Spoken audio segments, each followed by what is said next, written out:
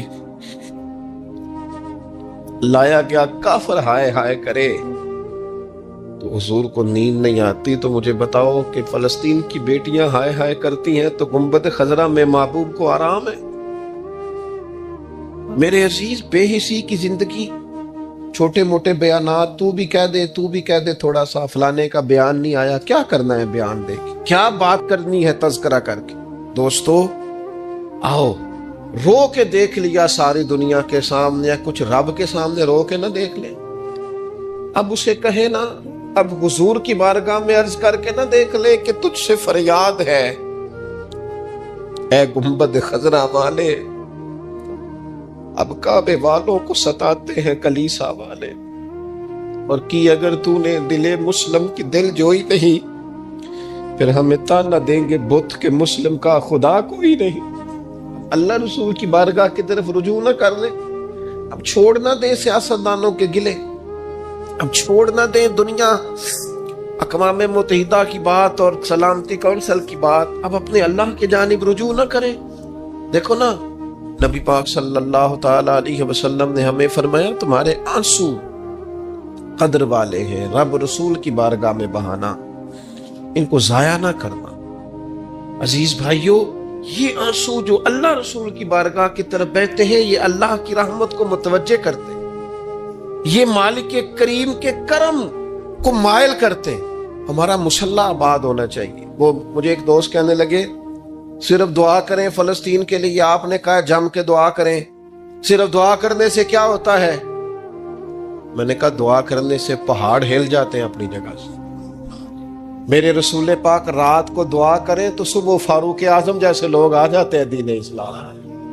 نبی پاک علیہ السلام رات دعا کریں نا، دعا، اور بدر کی رات حضور دعا کریں تو اللہ 7,000 فرشتوں کو بھیج دیتا ہے مسلمانوں کی مدد کے لیے۔ صحابہ فرماتے ہیں میدان بدر میں ہم کسی کو قتل کرنا چاہتے تھے لیکن اس کی گردن پہلے سے کٹ کے گر جاتی تھی، فرشتے آئے ہوئے تھے۔ آج ہمارے ساتھ اللہ کی مدد ناراض ہو گئی ہے، ہم سے رب کی مدد ناراض ہے۔ ہماری مجموعی غلطیاں، قومی کوتاہیاں، بددیانتیاں، رشوت خوریاں، ہمارے جھوٹ، ہماری بد اخلاقیاں، مجموعی طور پر سوسائٹی کی مادہ پرستی، اخلاقی رویوں کی گراوٹ، لوٹنا، اپنا حصہ وصول کرنا، جگہ جگہ پہ کمیشن مقرر کرنے، ہر شخص کا ذات کے لیے سوچنا، اللہ کی مدد پھر روٹ جایا کرتی ہے، ناراض ہو جایا کرتی ہے۔ سب سے ضروری کام یہ ہے، سب سے ضروری کام کہ اللہ کی مدد شامل ہو۔ سب سے، ایک صحابی تھے، ایک جگہ انہیں شہید کیا جا رہا تھا، تو کافر چاہتے تھے کہ ہم ان کی لاش کو معاذ اللہ ثم معاذ اللہ بے حرمتی کریں۔ انہوں نے عرض کی مالک تو میرا مددگار ہے، اس بیابان جنگل میں میری مدد کرنا۔ شہد کی مکھیاں آ گئیں، ان کے پورے وجود کو چھپا لیا، کوئی چیز قریب آئی نہیں، اور لوگ کہتے ہیں مکھی اٹھ کے بیٹھے تو زخمی کر دیتی ہے، لیکن وہ اٹھ کے گئیں تو وجود پہلے سے زیادہ تر و تازہ تھا۔ اللہ نے محفوظ کر لیا وجود ان لوگوں کا، اللہ نے حفاظت فرمائی، اللہ کی مدد شامل تھی، اللہ کی مدد۔ ایٹم بم تم نے بنا لیے، ہتھیار تم نے سجا لیے، دولتیں تم نے جمع کر لی، بڑے بڑے تم نے ادارے قائم کیے، اب ایک کوشش اور بھی کرو، رب رسول کی بارگاہ میں رو تاکہ تمہیں اللہ کی مدد بھی ملے، تمہارے اندر حوصلہ بھی پیدا ہو، تمہارے اندر شعور بھی بلند ہو، اپنی ذات سے اٹھ کر سوچنے کی تمہیں طاقت بھی میسر آئے۔ میرے عزیز، اگر اس کی بارگاہ میں رونا آ جائے نا، اس کی بارگاہ، اسے منانا آ جائے، تو پھر تو کیفیات ہی کچھ اور ہو جاتی ہیں۔ کتنا کو روئیں بھلا؟ حضور فرماتے ہیں بہت لمبا تم نہ بھی نہ رونا، اگر مکھی کے یا مچھر کے پر کے برابر بھی تمہارے آنسو نکل گئے نا، میں اب اس سے زیادہ کیا آپ کی بارگاہ میں بات ہوں۔ حضور فرماتے ایک مکھی اور مچھر کے پر کے برابر بھی تیری آنکھ سے آنسو نکل آیا، شرط یہ ہے نکلے ریاکاری کے لیے نہیں، نکلے اللہ کی رضا کے لیے، اس کی خشیت میں نکلے۔ فرمایا اگر مکھی کے پر کے برابر بھی تو رو پڑا تو اللہ تعالیٰ تیرے لیے دوزخ سے آزادی لکھ دے گا۔ اور نبی پاک صلی اللہ تعالی علیہ وسلم نے بیان فرمایا ہے، حضور فرماتے جو اللہ کے خوف سے رو پڑے نا، جس طرح بھینس بکری گائے کے تھنوں سے نکلا ہوا دودھ دوبارہ تھنوں میں نہیں نہ جاتا، اسی طرح جو رب کی یاد میں رو پڑے وہ دوزخ میں نہیں جاتا۔ یہ مثال دیکھیں کیسی دی حضور نے سمجھانے کی۔ اگر کبھی رونا آئے اس کے لیے تنہائی کا انتخاب کریں، مجموع میں نہیں۔ ایک بندے کو حضرت عمر نے مجمع میں روتا دیکھا تو فرمایا یہ کام تو اکیلے میں کرتا، تیرے لیے برکت والا ہوتا، تیرے آنسو نکلے، تیرے رخساروں پہ بہیں۔ اور شیر خدا تو شیر ہے نا، حضرت مولا علی شیر خدا فرماتے اگر تیری آنکھوں سے کبھی آنسو نکلے نا اللہ کی یاد میں، حضور کی محبت میں، تو فرمایا ان آنسوؤں کو پوچھنا نا، ان کو چہرے سے صاف نہ کرنا، یہ تو آنسو اس قابل ہیں کہ تیرے رخساروں پہ رہیں، یہ تو روشنی ہے تیرے چہرے کی، ان کو پوچھنا نا۔ حضرت علی رضی اللہ تعالیٰ عنہ نصیحت کرتے ہیں انہیں رہنے دے، یہ آنسو بڑا قیمتی ہے، یہ نکلا تیری آنکھ سے ہے پر کسی کا ہو کے نکلا ہے، نکلا تیری آنکھ سے ہے پر کسی کے لیے نکلا، نکلا تیری آنکھ سے ہے پر اس نے تجھے بتایا ہے کہ تیرے وجود میں، تیری دھڑکنوں میں، تیرے جذبات میں کسی اور کا بھی حصہ ہے۔ یہ رب رسول کی رضا کے لیے چھلکا ہے۔ وہ حضرت شیخ سعدی رحمت اللہ تعالی علیہ آپ مہمان نواز بڑے تھے حضرت سعدی۔ کچھ لوگ نا بڑے مہمان، سارا دن یہی سوچتے رہتے ہیں کسی کو کھلانا کیسے، دنیا آوے کھا کھا جاوے تے راضی ہووے بلا۔ تو حضرت سعدی مہمان نواز بڑے تھے تو قرضہ چڑھ گیا، قرضہ صرف مہمانوں کو کھانا کھلانے کا ہی تھا۔ تو ایک دن سارے ہی قرض کھا کے بیٹھ کے کہنے لگا بابا پیسے دیں گے تو جائیں گے، پیسے رکھ، سب جھگڑا کر رہے ہیں۔ حضرت سعدی کہتے ہیں وہ مطالبہ کر رہے ہیں پیسے دو اور مجھے ٹینشن ہے، ان کو کھلایا پلایا کچھ نہیں۔ تھوڑی دیر گزری تو ایک بچہ آ گیا کچھ بیچتا بیچتا، اس نے آ کے کہا نوجوان نے کہ جناب میں مجمع دیکھتے ہیں تو بعض لوگ بیچنے والے آ جاتے ہیں، اس نے وہ چیز بیچنے کے لیے سامنے کی تو کہنے لگا لینی ہے، تو حضرت فرمانے لگے میرے مہمانوں کو دے دو کھا لیں۔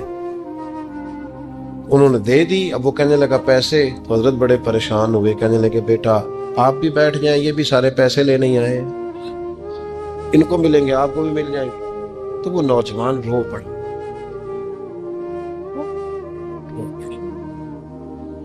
کہنے لگا حضرت صاحب میں تو یتیم ہوں، بہنیں اور ماں انتظار کر رہی۔ حضرت بڑے پریشان ہوئے، یہ کیا ہو گیا؟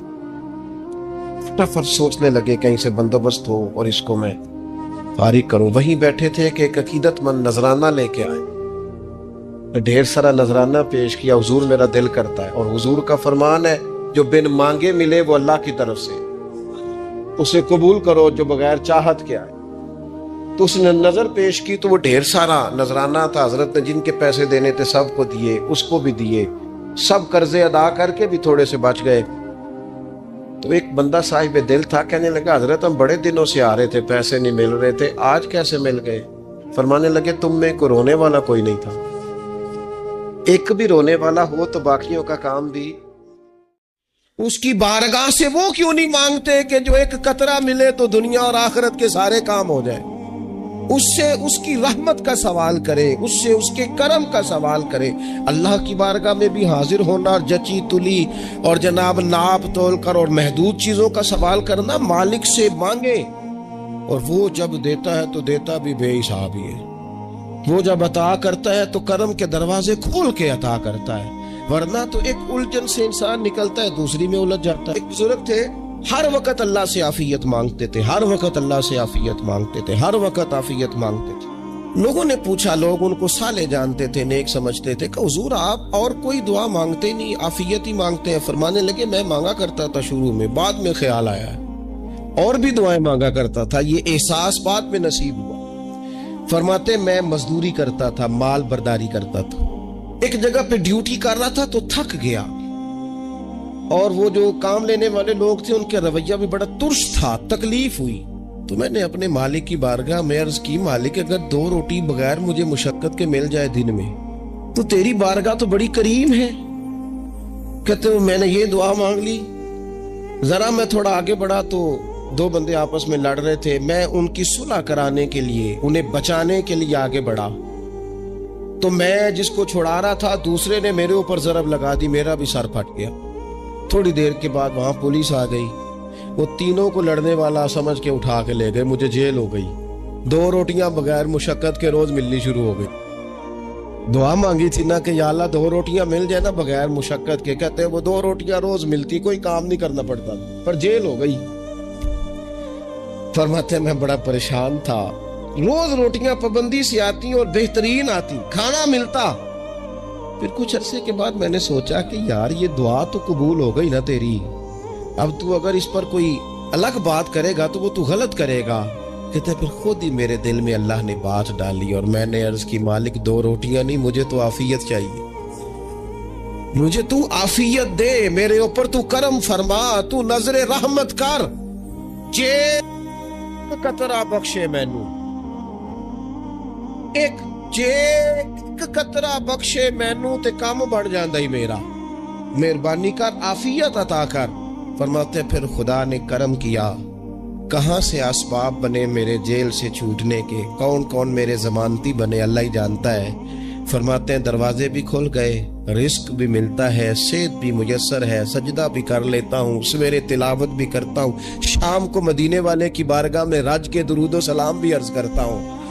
میں ممکن ہوتا ہے تو کسی غریب کی داد رسی بھی کرتا ہوں. اب سمجھ آئی ہے ربنا آتنا فی الدنیا حسنۃ وفی الآخرۃ حسنۃ وقنا عذاب النار.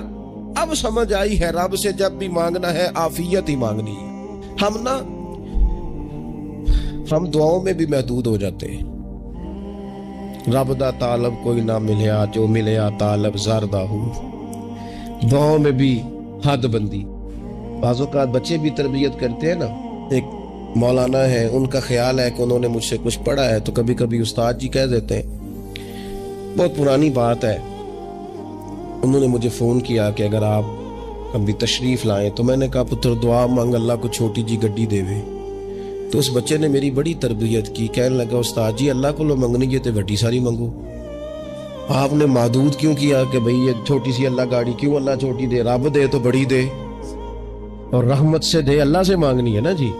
ہم تربیت نہیں لیتے. میں نے اس کا شکریہ ادا کیا. انہوں نے کہا بیٹے تو نے بڑی سونی بات کی, اللہ تجھے اس کا اجر عطا کرے, اللہ تجھے برکات عطا کرے. اگر آپ نے سیکھنا ہے تو پھر آپ سیکھ لیں گے, اور اگر نہیں سیکھنا تو پھر یہی کہنا ہے ساری عمر لنگ گئی بندہ کو نہیں ملیا. چونکہ مزاج نہیں ہے نا سیکھنے کا, اس لیے پھر ملا ہی کوئی نہیں. پھر ساری زندگی کو میسر ہی نہیں آیا, کسی نے نصیحت ہی نہیں کی, کوئی آنکھوں کو بھایا ہی نہیں. خود ہی بڑے سیانے تھے, خود ہی بہت بڑے تھے, اپنا قد بھی بڑا اونچا تھا, سب ٹھگنے چھوٹے اور کمزور اور بوڑے نظر آئے. نبی پاک علیہ الصلوۃ والسلام نے ایک شخص سے پوچھا کیا دعا مانگ رہے ہو؟ تو اس نے کہا یا رسول اللہ میں اللہ کی بارگاہ میں صبر کا سوال کر رہا ہوں. تو حضور فرمانے لگے صبر تو مصیبت پر ہوتا ہے. یا رسول اللہ پھر کیا مانگوں؟ آپ ان جملوں اور لفظوں کی گہرائی کو سمجھیں. صبر کے لیے تو پہلے مصیبت آئے گی, پھر صبر آئے گا. تو یا رسول اللہ کیا مانگوں؟ فرمایا تو رب سے عافیت مانگ. مانا کیا ہے مصیبت آئے کیوں؟ اللہ تجھے اپنی حفاظت کے حصار میں لے لے. وہ وقت ہی کیوں آئے کہ جب تیری طبیعت الجھ جائے, جب تو پریشان ہو جائے, جب تو اللہ سے عافیت مانگنا. جب تو عافیت مانگے گا تو اگر کبھی مشکل آئے گی بھی نا تو خدا پھر اپنے فضل سے مشکل سے نکلنے میں رستہ بھی بڑی جلدی عطا فرمائے گا اور تیرے اوپر فضل فرمائے گا. اگر عافیت, یہ جو ہم نبی پاک کی امت ہے نا, تو یہ ہمارے گرد اللہ کے فضل اور اس کی رحمت کا حصار ہے. یہ حصار ہے ہمارے گرد. وہ درویش نے کہا تھا نا کہ کروں شکر کتنا اور کروں فخر کتنا کہ تیرے کرم نے مجھے فائز المرام کیا. دیکھو بنا کے سید عالم کا امتی مجھ کو گناہ سے پہلے ہی بخشش کا انتظام کیا. ابھی میں نے غلطی کی نہیں, لیکن مجھے حضور کا غلام بنا دیا, بخشش کا بندوبست پہلے ہو گیا. اپنے مالک سے بیمار بھی اس سے عافیت مانگے, مقروض بھی اس سے عافیت مانگے. بے اولاد بھی اس سے عافیت ہی مانگے، صاحب اولاد بھی اس سے عافیت ہی مانگے، جو دولت کے حصول کے رزق حلال کے خواہش مند ہیں وہ بھی اس سے عافیت مانگے، اور جن کی جھولی اس نے بھر دی ہے وہ بھی اپنے رب سے عافیت ہی مانگے۔ مالک سے جب سوال کرے، ایک بزرگ تھے، انہوں نے تو اپنی انگوٹھی میں لکھوا لیا تھا کہ یا اللہ مجھے عافیت عطا فرما، مگر جب بھی دیکھتا ہوں یاد آ جاتا ہے کہ اللہ سے عافیت مانگنی اپنے مالک کی بارگاہ کے اندر۔ دیکھو میں نے دیکھا ہے، وہ کسی نے کہا تھا کہ تیری خواہش ہے کہ وہ تیری آرزو کرے پوری، اور میری خواہش ہے کہ تیری آرزو بدل جائے۔ کچھ لوگ ایسی خواہشات بھی لے کے آتے ہیں کہ جو پوری نہ ہو تو بہتر ہوتا ہے، اس لیے آپ کو پتہ ہے موت مانگنا جائز نہیں دین میں۔ مصائب سے گھبرا کر، مشکلات سے گھبرا کر، زندگی کے مد و جزر سے پریشان ہو کر موت کا سوال کرنا جائز نہیں۔ کس طرح جائز ہے؟ ان لفظوں کے ساتھ دعا کر سکتا ہے کہ یا اللہ جب تک میری زندگی بہتر ہے مجھے زندہ رکھ، اور جب میرا دنیا سے جانا بہتر ہے پھر تو مجھے اپنی بارگاہ میں بلا لے۔ یہ بھی کیا ہے؟ یہ بھی عافیت کا سوال ہی ہے کہ یا اللہ رکھ بھی تب تک جب تک رہنا بہتر ہے۔ نبی پاک نے بھی ارذل العمر ہونے سے پناہ مانگی۔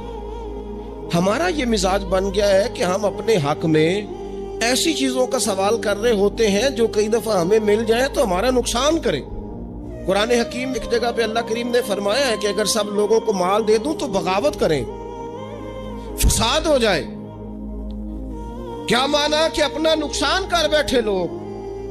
ہم اپنے مالک کی بارگاہ میں بعض ایسی چیزوں کے سوالی ہیں کہ جو ہمارے لیے ٹھیک نہیں ہے، ہمیں اس کے کرم پر چھوڑنا ہے، اس سے عافیت مانگنی۔ اور بعض لوگ، کیونکہ میں کہہ چکا ہوں شروع میں کہ ہماری دینی روحانی تربیت نہیں ہوتی، اور ہم کہیں سے باقاعدہ اسباق لینے کے قائل ہی نہیں ہوتے، پوری تربیت کا ہمارا مزاج نہیں ہوتا، اپنی عقل اور اپنا شعور اور اپنے حساب سے ہم زندگی کو بتانا چاہتے ہیں۔ اور یہ جو میرا دور ہے یہ ویسے ہی الجھا ہوا زمانہ ہے، اللہ ماشاءاللہ، پتہ نہیں کوئی کیا بول رہا ہے، کوئی کیا کہہ رہا ہے، ایسے جیسے کوئی میلہ لگا ہوا ہے، اور کان پڑی آواز سنائی نہیں دے رہی۔ جس کی دکان پر کوئی گاہک نہیں وہ بھی کہہ رہا ہے لائنیں بنا لو۔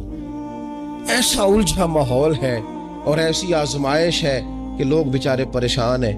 دیکھیں جب تربیت کے ساتھ انسان آگے بڑھتا ہے نا، ہمارے پاس مقتدا ہے اللہ رسول کا کلام، ہمارا پیشوا ہے رب رسول کا فرمان۔ جب ہم کتاب و سنت کی روشنی میں آگے بڑھتے ہیں تو پھر ہمارے لیے منزل آسان بھی ہوتی اور قریب بھی ہوتی، پھر ہمارے لیے آگے کی طرف سفر کرنا، آگے بڑھ جانا یہ آسان ہوتا ہے۔ حضرت عباس بن عبد المطلب رضی اللہ تعالیٰ عنہ نبی پاک علیہ السلام کے پیارے چچا جان ہیں، عرض گزار ہیں، یا رسول اللہ صلی اللہ علیہ وسلم مجھے بتائیے میں اپنے رب سے مانگوں تو کیا مانگوں؟ تو حضور نے فرمایا رب سے عافیت مانگو۔ کہتے میں کچھ دن رکا، کچھ دنوں کے بعد پھر حاضر بارگاہ ہوا اور عرض کی یا رسول اللہ صلی اللہ تعالیٰ علیہ وسلم مجھے بتائیے میں اپنے مالک سے مانگوں تو کیا مانگوں؟ حضور نے پھر فرمایا اللہ سے مانگنا تو عافیت مانگنا۔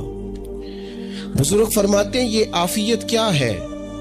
عافیت یہ ہے کہ یا اللہ ظاہری پریشانیاں، باطنی پریشانیاں، اے اللہ ظاہر کے میل کچیل بھی دور ہو جائیں، باطن کے بھی دور ہو جائیں، اے اللہ ہر معاملے میں، ہر آزمائش میں، ہر دکھ میں ہمیں تیری پناہ نصیب ہو جائے۔ یہ عافیت ہے۔ اور صوفیہ کرام فرماتے ہیں عافیت سے بڑی نعمت کوئی نہیں اگر کسی کو میسر آئے تو، عافیت سے بڑا حسن کوئی نہیں اگر کسی شخص کو یہ نصیب ہو جائے۔ اور ایک اللہ والے نے تو ایک اور بڑا خوبصورت ترجمہ یہاں کیا ہے، وہ کہتے ہیں عافیت کا مطلب ہے دل کا قرار، عافیت کا مطلب ہے باطن کا سکون، عافیت کا مطلب ہے انسان کے مزاج کا حوصلہ، ٹھنڈک، بردباری۔ جس بندے کو عافیت نصیب ہو جاتی ہے گویا اللہ اسے سکون کی دولت عطا فرما دیتا ہے، تھوڑے پیسوں میں بھی سکون، بغیر شہرت کے بھی سکون، کوئی بات مان لے تب بھی سکون، کوئی دھتکار دے پھر بھی سکون، لوگوں کی گڈ بک میں ہو پھر بھی سکون۔ اور اگر لوگ سارے مخالفت میں آ جائیں تو چونکہ اللہ نے عافیت دی ہے پھر بھی سکون، اللہ تعالیٰ نے ان لوگوں کو قرار کی دولت، اللہ سے عافیت مانگی جائے، اس میں دنیا کی بھی بھلائی شامل ہے، آخرت کی بھی بھلائی شامل۔ نبی اکرم صلی اللہ تعالیٰ علیہ وسلم توجہ دلاتے کہ اللہ سے تم عافیت مانگو، ہمارا نہ جی، کیونکہ سب سے بڑا مسئلہ روحانی تربیت کا ہے۔ ہمارے ہاں باتیں ڈھیر سارے لوگوں کو آتی ہیں اور بہت زیادہ آتی ہیں، منصوبہ بندی کرنا، پلاننگ کرنا، اپنے معاملات کو خود سے کیسے لے کے چلنا ہے، کیسے ٹھیک کرنا ہے، اپنے حق میں دنیا کو کس طرح قائل کرنا ہے، یہ ڈھیر سارے لوگوں کو آتا ہے، اور اپنے حق میں دلائل کس طرح قائم کرنے ہیں، اس میں بہت سارے لوگ خود کفیل ہوتے ہیں، انہیں کسی سے مشاورت کی بھی ضرورت نہیں ہوتی۔ لیکن اللہ کی بارگاہ سے اپنا رشتہ کیسے جوڑنا ہے، مالک سے کرم کا سوالی کس طرح کر کے ہونا ہے، اللہ سے عافیت کا سوال کیسے کرنا ہے، یہ چونکہ روحانی تربیت میں ہمارا مزاج نہیں ہوتا، لہذا ہم اس طرف جاتے نہیں، ہم وہ اپنی مرضی کی چیزیں، یعنی وظیفہ پوچھ کے گئے ایک صاحب، کچھ عرصے کے بعد آئے ہیں تو آ کے کہتے ہیں مولانا صاحب، پیر صاحب یا قاری صاحب یا فلاں صاحب، کسی سے بھی پوچھ کے گئے، کس چیز کو نیک آدمی جانا، پھر لوٹ کر آ کے کہتے ہیں کہ آپ نے وظیفہ بتایا تھا پر کام کوئی نہیں ہوا۔ تو میں تو صاف کہتا ہوں اور کھلے دل سے کہتا ہوں کہ بھئی وظیفہ آپ کو بتایا تھا کہ اللہ کی رحمت متوجہ ہوگی، خدا کی رحمت کو آواز دینے کے لیے وظیفہ دیا تھا، کوئی بھی وظیفہ رب کو مجبور تو نہیں نہ کر سکتا باز۔ اور وظائف کس لیے پڑھے جاتے ہیں کہ جلدی سے معاملات ٹھیک ہو جائیں، میرے حق میں چیزیں بہتر ہو جائیں، تو اللہ کی رضا کے لیے پڑھے جاتے۔ تو وظائف کو، عبادات کو، نوافل کو، تلاوت کو، درود پاک کو تو رضا الہی کا ذریعہ بنانا چاہیے، لیکن ہم چونکہ ایک پورا الجھاؤ رکھتے ہیں اپنی دنیا داری کے معاملات سیدھے کرنے، ایک پورا خیر رکھتے ہیں، وہ لوگ ملتے رہتے ہیں مختلف بزرگوں کی نسبت کے تعلق سے، تو بعض جگہوں پہ بعض لوگ بڑے تیز ہوتے ہیں، یعنی ان سے آپ کی ملاقات ہوتی ہے تو بندے کو محسوس ہوتا ہے کہ یار اسے تو پہلے ساری باتوں کو پتہ ہے، اور کئی دفعہ ان سے ملنے کے بعد احساس ہوتا ہے کہ یار اس سے تو تھوڑا سیکھ ہی لیتے تو بہتر تھا، یہ تو بات بڑی آگے نکل گئی۔ سارا پتہ ہوتا ہے، باشعور ہوتے ہیں، لیکن ڈر آتا ہے اللہ سے۔ اتنا باشعور آدمی، سمجھدار، پنچایت، پریا، لوگ، دین، دنیا سارا پتہ ہے، نماز کا ٹائم آ گیا تو وہ چھپتا پھرتا ہے، اس کی طبیعت پر بوجھ بن رہا ہے معاذ اللہ اللہ کے حضور حاضر ہونا، اسے خیر کا کام کرنا پڑ رہا ہے تو وہ ادھر ادھر نکلتا جا رہا ہے۔ تو سوال یہ ہے کہ پھر یہ شعور کا کیا مطلب رکھا ہوا ہے ہم نے؟ پھر اللہ سے دعا کرنے کی ضرورت نہیں۔ وہ حضرت عارف رومی رحمت اللہ تعالی علیہ فرمایا کرتے تھے بعض لوگوں کو رب سارا کچھ دیتا ہے، سجدے کی توفیق نہیں دیتا۔ اس کا مطلب یہ ہے کہ وہ کہتا ہے یہ سارا کچھ لے اور نکل جا میرے گھر نہ آنا، رکھ سارا کچھ پاس۔ رب سے عافیت مانگی جائے، اس سے اس کا فضل مانگا جائے، اس سے اس کا کرم مانگا جائے۔ اللہ کے پیارے رسول صلی اللہ تعالی علیہ وآلہ وسلم اس عافیت مانگنے پر زور دیتے، توجہ دیتے۔ میں آپ کو صحیح بتاتا ہوں، رب نے اگر کسی بندے کو عافیت میں رکھا ہو نا تو حالات کیسے بھی برے چل رہے ہوں اس کا بگاڑ کچھ نہیں سکتے۔ اور اللہ تعالیٰ معاف کرے، 100 دفعہ خاکم بدہن، اگر کسی وقت اس کے کرم کی نگاہ پھر جائے تو پھر سارے اسباب سمیت بھی انسان اپنے پیروں پہ کھڑا نہیں رہ سکتا۔ اس سے جب تک طلب کرم نہیں ہوتا، طلب عافیت نہیں ہوتی، اس کی بارگاہ سے جب تک بندہ مومن پورا رجوع نہیں کرتا، یہ عافیت اتنی اعلیٰ چیز ہے کہ نبی پاک علیہ السلام نے فرمایا آذان اور اقامت کے درمیان جو وقت ہوتا ہے اس میں دعائیں رد نہیں ہوتی۔ دعا مانگا کرو گے تمہاری اللہ اپنے فضل سے قبول کر لے گا۔ عرض کی یا رسول اللہ کیا مانگے؟ تو فرمایا عافیت مانگو رب سے۔ حضرت انس بن مالک حدیث کے راوی ہیں رضی اللہ تعالیٰ عنہ، یہاں بھی فرمایا یہ عین قبولیت کا ٹائم ہے، اب اللہ سے عافیت مانگ لو، اس کی پناہ۔ آپ غور کریں جو لوگ دنیا میں کامیاب رہے، بھلا کس طرح کامیاب رہے؟ اس طرح کامیاب رہے کہ انہوں نے نا اپنے رب سے عافیت مانگی، اللہ تعالیٰ نے خود بخود ان کے لیے رستے بنائے۔ آپ تاریخ پڑھیں گے بعض لوگوں کی تو لگ نہیں رہا تھا کہ وہ اتنی کامیابی حاصل کریں گے۔ دیکھ لیں آپ، حضرت غوث اعظم جیلانی رضی اللہ تعالیٰ عنہ بغداد شریف تشریف لاتے ہیں تو ان کی کیفیت یہ ہے کہ پتے کھا کے گزارا کرنا پڑتا ہے، یعنی پیچھے کوئی ایسا بیک گراؤنڈ کسی کا بنایا ہوا ادارہ، کوئی بڑی خانقاہ، کوئی بڑے لمبے چوڑے والد صاحب کے مریدین، کوئی بڑا لمبا سلسلہ نہیں مل رہا، ان کو بظاہر پتے کھا کے گزارا کرنا پڑتا ہے، لیکن چونکہ وہ نکلے ہیں اللہ کی مدد کے ساتھ، انہیں اللہ نے تائید دی ہے، فضل فرمایا ہے، تو نتیجہ یہ نکلا ہے کہ 70 ہزار بندہ ایک ایک وقت میں تربیت لینے کے لیے ان کے سامنے موجود ہے۔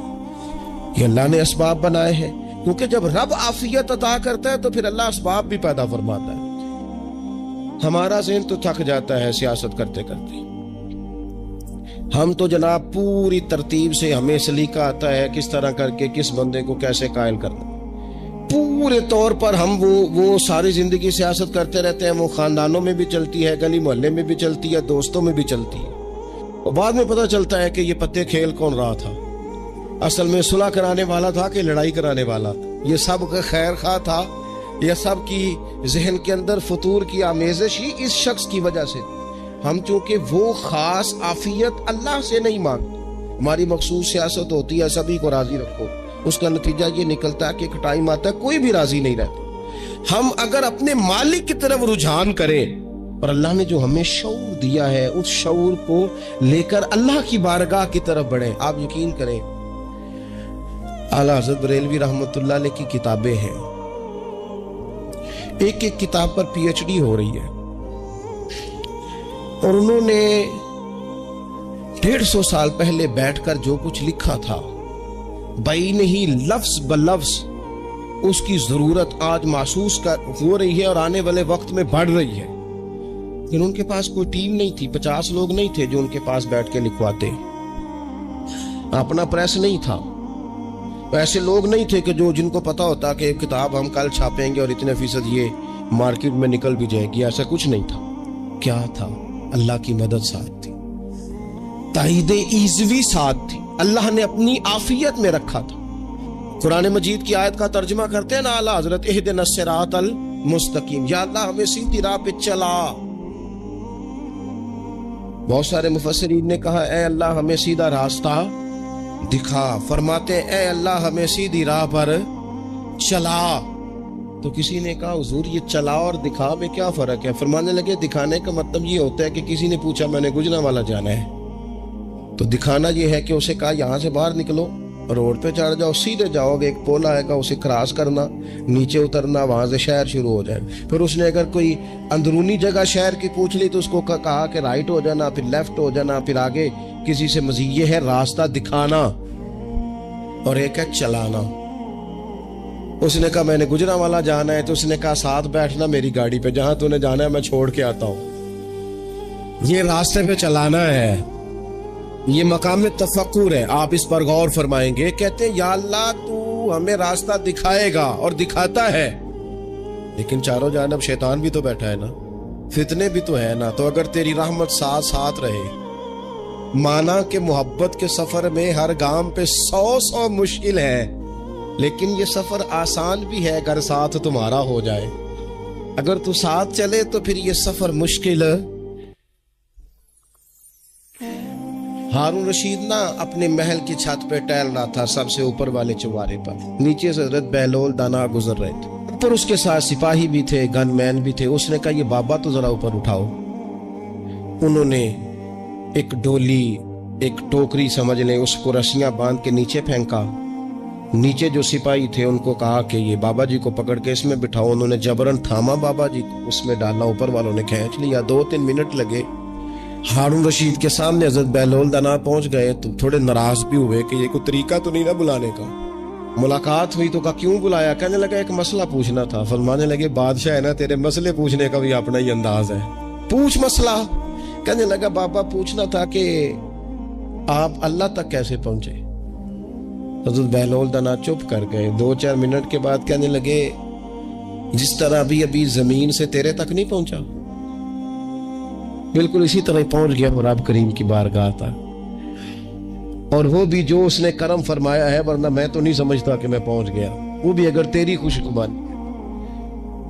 ہارون رشید کہنے لگا مجھے سمجھ نہیں آئی۔ فرمانے لگے تو بادشاہ جو ہے، اتنی جلدی کیسے سمجھ میں آئے گی تجھے بات؟ فرمانے لگے اگر میں تجھ سے ملنا چاہتا نا تو میں ایک درخواست لکھتا، پھر کسی وزیر سے سفارشی سائن کراتا، پھر وہ جمع کراتا، پھر مجھے ٹائم ملتا کہ فلاں دن فلاں تاریخ فلاں ٹائم آ جانا، پھر آ کے میں لائن میں لگتا۔ پھر بھی تو بادشاہ ہے، تیرا موڈ بنتا ملنے کا کہ نہ بنتا؟ جب میں چاہتا تو پتہ نہیں کتنا ٹائم لگ جاتا، جب تو نے چاہا ہے نا تو 1 منٹ بھی نہیں لگا۔ فرمانے لگے میں نے دعویٰ ہی نہیں کیا کہ میں جدوجہد کر کے پہنچوں گا، میں نے تو رب کی بارگاہ میں عاجزی کی ہے، پھر رب نے ہی کرم فرمایا ہے، اسی نے مہربانی کی ہے۔ مانا کہ محبت کے سفر میں ہر گام پہ 100 مشکل ہے، لیکن یہ سفر آسان بھی ہے اگر ساتھ تمہارا ہو جائے۔ اس کے کرم کا ساتھ رہا ہے، اس سے عافیت مانگی ہے، اپنے آپ کو اس کے سپرد کیا ہے تو اس نے کرم کر دیا۔ جب تک یہ مزاج نہیں ہم بناتے کہ مالک سے عافیت کا سوال کریں، اپنے آپ کو اپنے رب کے حوالے کر دیں، اس کی رحمتوں کے سپرد کر دیں، اتنی دیر تک زندگی میں ٹھہراؤ نہیں آتا، قرار نہیں آتا۔ مشکات میں موجود ہے، اللہ کے پیارے رسول صلی اللہ تعالی علیہ وسلم تیمارداری کے لیے گئے تو صحابہ کرام فرماتے ہیں وہ بندہ نا اتنا پتلا نحیف اور لاغر ہو گیا تھا جس طرح چڑیا کا بچہ ہوتا ہے، کمزوری ضعف طاری تھا۔ تو محبوب کریم نے اسے دیکھا تو بڑے کریمانہ انداز میں کریم فرمانے لگے تو کوئی دعا نہیں مانگتا، تو عافیت نہیں مانگتا اللہ سے؟ عرض کی یا رسول اللہ صلی اللہ تعالی علیہ وسلم، میں نے اپنے رب کی بارگاہ میں عرض کی ہے مالک قیامت کا عذاب بڑا سخت ہے، میں نہیں برداشت کر سکتا، تو نے اگر مجھے کوئی سزا دینی ہے تو یہی دے لے، قیامت کو نہ دینا۔ تو کہتے محبوب فرمانے لگے سبحان اللہ، او خدا کے بندے تو رب کی سزا دنیا میں بھی نہیں سہ سکتا، اللہ سے یہ بھی سوال نہ کر، تو رب سے کہہ ربنا آتنا فی الدنیا حسنۃ وفی الآخرۃ حسنۃ وقنا عذاب النار۔ تو رب سے دنیا میں بھی حسنہ مانگ، بھلائی مانگ، تو آخرت کے لیے بھی بھلائی مانگ، تو اس سے عافیت کا سوال کر۔ تو نے یہ سوال کیوں کیا؟ عرض کی یا رسول اللہ کرم ہو گیا ہے، مجھے سمجھ آ گئی، اب میں اسی طرح ہی کروں گا۔ عزیز دوستو، ہم کہاں سہ سکتے؟ ہم دنیا میں رب کی سزا ہم نہیں سہ سکتے، ہم کمزور ہیں تو گرمی نہیں سہ سکتے، شدید سردی نہیں سہ سکتے، شدت کی بھوک لوگ نہیں سہ سکتے، کوئی آزمائش نہیں سہ سکتے۔ وہ جو لوگ بعض اوقات کہہ دیتے ہیں نا جی فلاں چیز ہمارے اعمال کا نتیجہ ہے، تو میں کیا کرتا ہوں نہ کو یار، ہم تو یہ بھی نہیں سہ سکتے، ہم کہاں برداشت کر سکتے، ہمیں تو وہ معاف ہی فرمائے، ہم حساب والے ہیں ہی نہیں، ہم تو صرف معافی والے ہیں۔ ہم سے نہ حساب پوچھے، اس نے حساب پوچھا تو پھر تو بڑی مشکل ہو جائے گی، اگر اس نے حساب پوچھا تو بڑی رسوائی ہو جائے گی، اگر حساب پوچھا تو مشکلات سامنے دکھائی دینے لگ جائیں گی۔ ہم سے تو وہ درگزر والا معاملہ کرے، ہم سے تو وہ کہے جا میں نے محبوب کے صدقے تجھے معاف کیا، جا تیرے لیے رحمت اور بخشش والا فیصلہ کیا۔ وہ کوئی سبب اس کی رحمت کسی سبب کو دیکھ لے اور درگزر کر لے۔ تو آج کی پوری گفتگو میں آج آپ کو بڑی ذمہ داری سے یہ گزارش کر رہا ہوں، اللہ سے عافیت مانگے، ہر وقت عافیت مانگے۔ میری سالوں سے روٹین ہے، میں دعا مانگتا ہوں اللہم انا نسألک العفو والعافیت فی الدین والدنیا والآخرہ، اور یہ خاموش تبلیغ ہوتی رہی، میں مانگتا رہا، کئی بچوں کو ویسے یاد ہو گئی، اس کو یاد کر لیں، اللہ سے عافیت مانگے، دین میں، دنیا میں، آخرت میں، اس کو اپنا مزاج بنائے۔ اللہ تبارک و تعالی ہم سب کو عافیت نصیب فرمائے۔ آخر دعوانا